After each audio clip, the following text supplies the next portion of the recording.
Hi, everybody. For this video, we're going to talk about Chapter 10, which is all about advertising. And we tend to think about advertising as electronic media, so radio, television, but it's much, much more than that. Think about all the ways that advertising inundates your lives. It's in handbills, in billboards, it's on the internet. So it's more than just the electronic media.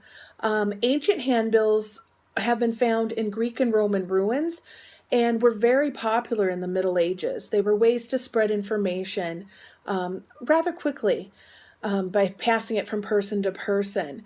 And some early billboards, if you look at the lecture PowerPoint, I have a picture of an image on the side of a building that alerted people in Turkey of that building was a brothel. So that's a form of advertising as signage. The printing press popularized advertising as well as the penny presses, which gave rise to newspaper advertising. We have this concept called the news hole, and what that means is advertising is placed first in a newspaper. Once all the advertising is placed, what's left is where the news goes, hence news hole. So it's the holes that are left in the newspaper for the actual news. This is because most people don't want to pay a high amount of money to get a newspaper subscription. So in order for newspapers to make money to pay their basic bills, they have to do advertising. So the newspaper model was important as it led to a shift of how media content was produced. Newspaper advertising allowed for advertisers to shoulder the cost of producing a newspaper in exchange for the attention of the audience. So that model was co-opted by radio and television and is very much alive today. Radio and TV make their money from advertising. The difference there is it's not just an image. For TV, they can have graphics, they can have live action, they can have words. Radio is considered the theater of the mind, so you actually imagine what's being said. So the more creative ads, the ones that stick in your head, are the ones that work the best. Make sure you understand the quiz show scandal and why it was important.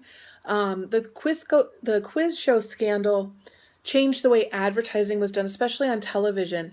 After that scandal, you saw fewer and fewer shows being sponsored by a single advertiser because it gave the advertiser too much power because they were the primary financial source for that television show.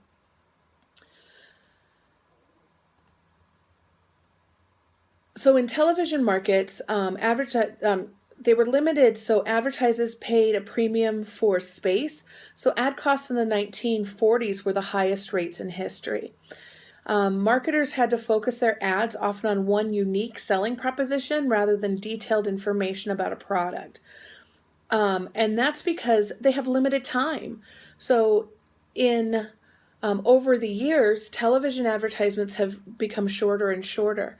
In the 1940s and 1950s, it wasn't unusual to see a commercial that was a minute and a half to 2 minutes long, where they could give more details about what the advertiser does or what the product does. So in the lecture slides, I have links to commercials, both Colgate, but one from the 1950s and one from, I believe, just last year. So it's just a couple of months old. And you can see that the one commercial is between a minute and a half and 2 minutes, and it talks very intensely about what the product does, where the other product is 30 seconds. And those actually might be in the chapter 9 slides now that I think about it, because I think I might have used those as an example of authority in a regular commercial, but they still show that difference in time.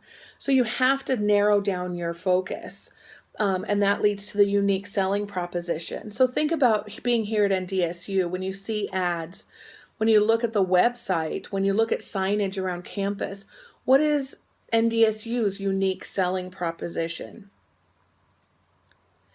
And that is that it's student-focused, land-grant research institution. I know I have a commercial in the lecture slides for advertising for Chapter 10. that's an old M&M commercial, and their unique selling proposition is talked about in the textbook as well, and it's melt in your mouth, not in your hands. And that came from soldiers that were carrying the candies with them at war, and that was some of the main feedback. Audience reach became the most important aim for an ad in television, and it's the same with radio. And reach has to do with the area of coverage, so how far your signal goes, how much area in miles do you have viewers. So how far does your signal go? And that determines how far your reach is. To some extent, social media has changed how we consider the importance of reach, because you aren't limited to signal strength or demographics. So technology allows us to track an ad's click-through rate rather than just its exposure. And click-through rate has to do with how many times an ad has been clicked or a website has been clicked. So do you click through when you're on a web page to an actual ad? Advertisers can also pay to have sponsored links, which show up in keyboard-based web searches. So those are those ads that pop up in your Facebook news feed, and they have that little sponsored signal in there. Social media and big data are an increasing concern. So because of the vast amount of personal data created by users, that's used by advertisers to target users with ads. That's the big data. And we've talked about big data before. And with big data, there's the volume, which is simply how much is there. The velocity, so how fast can it be collected and analyzed. The variety is how broad is that information. And veracity is, can we trust it?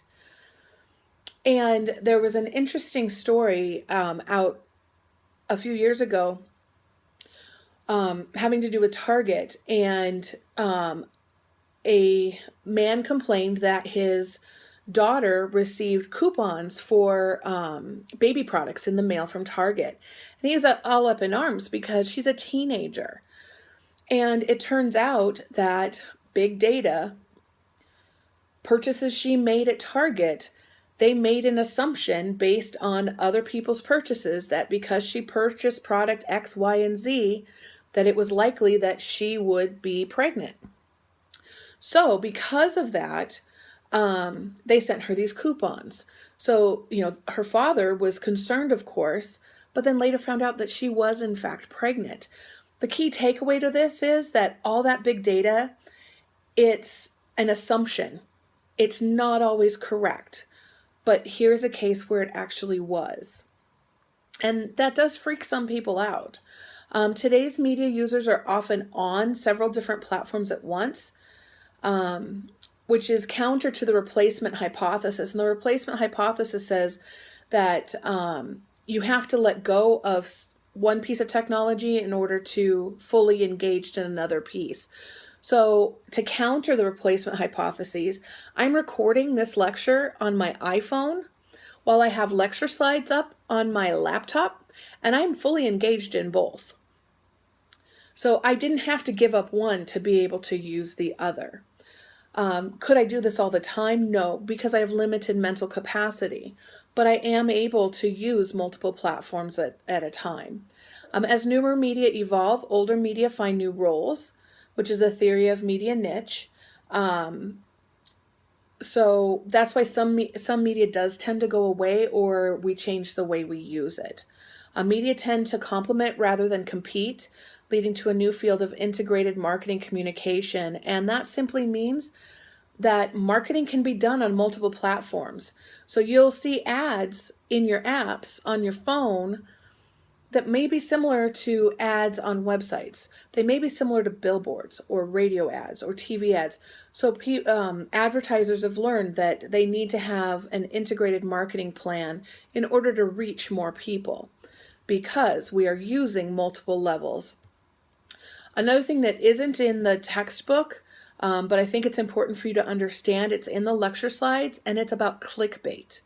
And clickbait are those stories that come up quite often in Facebook is where I see them the most often, where they have these outrageous headlines and they draw you in because you're curious about that headline. And sometimes it's celebrity driven. Actually, many times it's celebrity driven. You click on this headline because you're curious. You want to see what this outrageous thing this celebrity did was. So you click it and you get to the next page and it's filled with ads. And you have to keep clicking to continue the story, to get the next picture, to get the next paragraph. And that is clickbait because they are trying to increase the chance of click-throughs to increase advertising revenues. So I hope that helps you with chapter 10. If you have any questions, please let me know.